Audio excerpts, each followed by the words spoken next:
Huzur, ini merupakan pertanyaan terakhir. Baik. Namun bukan khatamus sa'ilin ya.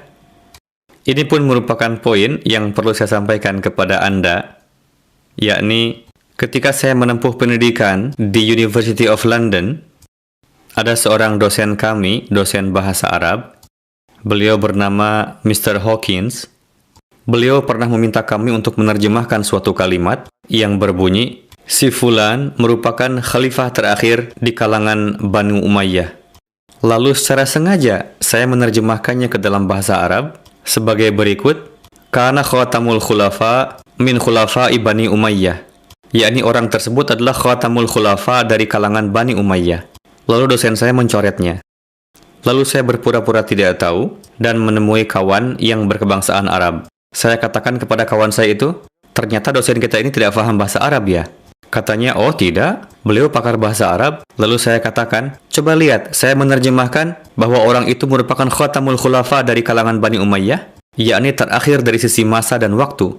Namun disalahkan oleh dosen kita. Kawan Arab itu mengatakan, dosen kita sudah benar, kamu saja yang tidak paham. Lalu saya katakan, apakah Tuhan juga tidak paham bahasa Arab? Anda sendiri yang mengatakan bahwa Allah Ta'ala dalam Al-Quran, bahwa untuk menyatakan akhir digunakan kata khatam. Namun jika saya mengucapkan itu, kamu nyatakan saya salah. Kalau memang saya salah dalam hal ini, berarti Tuhan pun telah keliru dalam Al-Quran, nauzubillah. Sebenarnya kata khatam adalah untuk memberikan kemuliaan. Khatam bukanlah bermakna akhir dari sisi masa dan waktu. Kalau diartikan demikian, tidak ada kemuliaan di sana. Maksud saya memang Anda penanya terakhir, tapi Anda bukanlah khatamus sa'ilin. Huzur, pertanyaan saya adalah, jika ada orang yang sangat mencintai orang tuanya, lalu baiat ke dalam jemaat Ahmadiyah, meskipun telah menabligi orang tuanya, namun orang tuanya tidak mau baiat, lalu orang tersebut khawatir, jangan sampai karena tidak beriman kepada Masih Maud salam, orang tuanya akan masuk neraka. Bagaimana pandangan Huzur dalam hal ini? Sejauh berkenaan dengan neraka, memang kita memberikan fatwa yang mendasar, bahwa jika mengingkari, akan menimbulkan kemurkaan dalam pandangan Allah Ta'ala. Namun secara individu tidak ada yang diberikan hak untuk memberikan fatwa demikian. Karena Al-Quran Karim berfirman, barang siapa yang beriman kepada Muhammad Rasulullah SAW, selain mereka orang-orang yang menjadi Yahudi, selain mereka orang-orang yang masuk Kristen, selain mereka orang-orang yang beriman kepada kitab-kitab lainnya, jika mereka beriman kepada Allah Ta'ala, kepada hari akhirat, dan mengamalkan amalan soleh, maka tidak ada ketakutan menimpa mereka. Maksudnya bukanlah bahwa meskipun telah mengenal baik Rasulullah, namun tetap menolak, melainkan mereka bukanlah orang yang melakukan amalan soleh. Puluhan juta orang di dunia ini yang kepadanya tidak sampai pesan Rasulullah SAW, sehingga Anda tidak bisa menyebut mereka Muslim. Namun jika mereka beriman kepada Rasul yang datang kepada mereka, dan mereka orang-orang baik, dan menaruh kepercayaan pada penghisaban, itu penting untuk mengawasi amalannya. Orang yang seperti itu, meskipun terkeluar dari umat Rasulullah SAW, kepada mereka telah diberikan janji tersebut. Tidaklah dibenarkan untuk menyatakan setiap umat Rasulullah sebagai calon penghuni neraka disebabkan karena tidak beriman kepada Masih Maud. Yang berhak memutuskan apakah seseorang itu calon penghuni neraka adalah Allah Ta'ala. Kita pun tidak bisa memutuskan bahwa secara umum seseorang adalah calon penghuni surga. Karena Rasulullah SAW dalam menggambarkan kondisi umat pada saat kedatangan Masih Maud, memberikan permisalan ke-72 firqah umat Islam tersebut seperti ke-72 firqah Yahudi. Lalu bersabda, kulluhum finnar, bahwa seluruh firqah tersebut adalah calon penghuni neraka. Firqah manapun yang terkena, firqah tersebut diberikan titel penghuni neraka.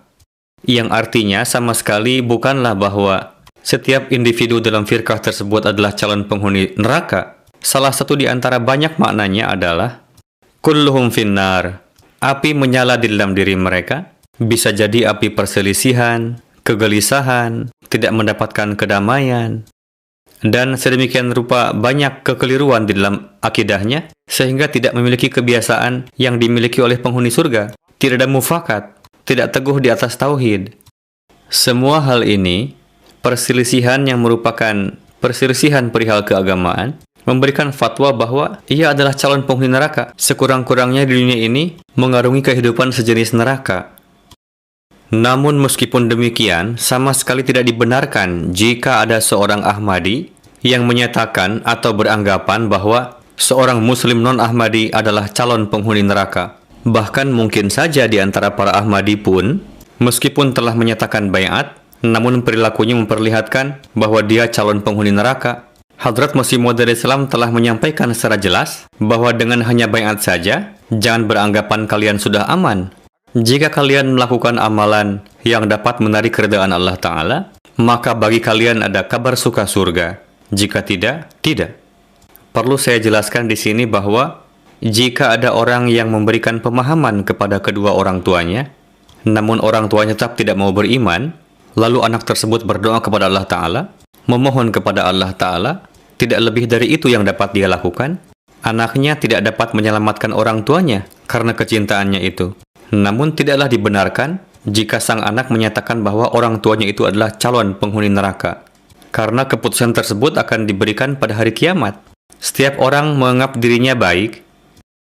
Untuk itu, dari sisi keuniversalan, Anda akan melihat begitu luhurnya ajaran yang diberikan oleh Al-Quran, yakni kalian tidak diberikan hak untuk memutuskan perihal keadaan pada hari kiamat nanti. Kalian hanya diberikan hak untuk mengatakan bahwa apapun yang saya saksikan di dunia ini dan apa yang saya imani nampak benar kepada saya. Untuk itu aku menyeru kepada kamu, karena kamu nampak berada di jalan yang keliru. Jika tidak, lalu mendoakannya. Untuk itu para nabi, ketika orang tuanya tidak mau beriman, mereka terus memberikan pemahaman kepada orang tuanya ketika hidup. Namun setelah orang tuanya wafat, Tuhan tidak mengizinkan lagi untuk mendoakannya, karena urusannya telah berpindah ke tangan Allah Ta'ala. Inilah fatwa berkenaan dengan kasus seperti yang telah Anda sampaikan. Anda paham? Jazakallah.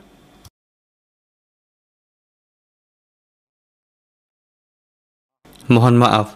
Ya, silakan. Tadi Huzur menyatakan bahwa setelah meninggal tidak diizinkan untuk mendoakannya.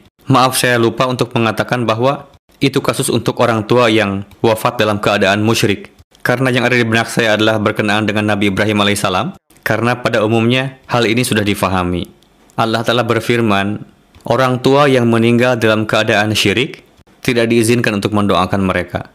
Namun jika wafat dalam keadaan menanggung dosa yang lain-lain selain dari syirik, diizinkan untuk mendoakannya. Dari itu diketahui bahwa mereka tidak bisa dinyatakan sebagai penghuni neraka. Mungkin saja jeritan tangis anaknya teruntuk orang tuanya yang tidak dapat meraih hidayah menjadi penyebab pengampunan dan najat keselamatan bagi orang tuanya. Karena Allah telah berfirman bahwa aku mengabulkan doa orang yang dipanjatkan dengan idtirab. Saya tidak pernah mengatakan bahwa jalan mereka sudah tertutup. Pintu pengampunan masih tetap terbuka, kecuali dosa syirik. Jika ada orang meninggal dalam keadaan syirik, maka pintu doa tertutup baginya. Ini perkara yang masuk akal. Kadang orang tidak merenungkannya. Ini bukanlah keputusan yang zalim. Arti syirik adalah meyakini Tuhan lain selain Allah Ta'ala. Ketika orang itu mati dalam keyakinannya kepada Tuhan lain, maka mintalah keberkatan dari Tuhan sekutunya itu. Hak apalagi yang tersisa dari Tuhan yang sejati? Inilah hikmahnya. Namun barang siapa yang meninggal dalam keadaan memegang tauhid, meskipun ia seorang pendosa, pintu pengampunannya tidak tertutup.